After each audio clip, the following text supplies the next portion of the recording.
self-confidence ba? What is self-confidence? So let me ask you a question before we start. Because how can we try to develop our self-confidence if we don't know where we at or nasaan ba tayo? Ngayon, ang tanong, it's just a ayan. So, bakit nga ba tayo nag-drawing ng puno ngayon? Because based on our research, there's actually an interpretation with the trees that you draw based on your personality. Pero syempre, we're not saying na it is 100% accurate. Let me know if you agree or not, okay? So, the size of the paper, tingnan natin. Please show your artworks. Ayan. So, as you can see, pag maliit ang iyong puno, patingin ang inyong mga puno, ayan, madaming mga malalaking puno, pero kung maliit. So, kung maliit ang iyong puno, matipid ka. Ayan, matipid si ma'am. Matipid ka, ma'am? Agree ka? Of course. Ayan, very good. So, hindi ko naman sinasabi na yung malalaki mga gastos, but it says here that ikaw ay mapagbigay, generous. Agree ba kayo doon? Ay, may maliit din doon. So, yan, matitipid din sila.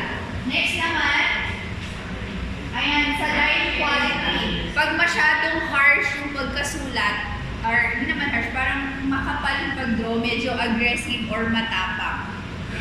Ayan. Sinong matapang dyan? Ayan, ayan, aggressive. Siyempre, pag medyo light lang, medyo gentle yung personality niya.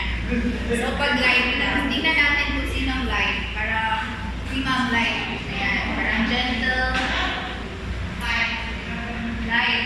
Ayan, so mga gentle, at saka pag kakausapin niyo sila, medyo soft-spoken lang.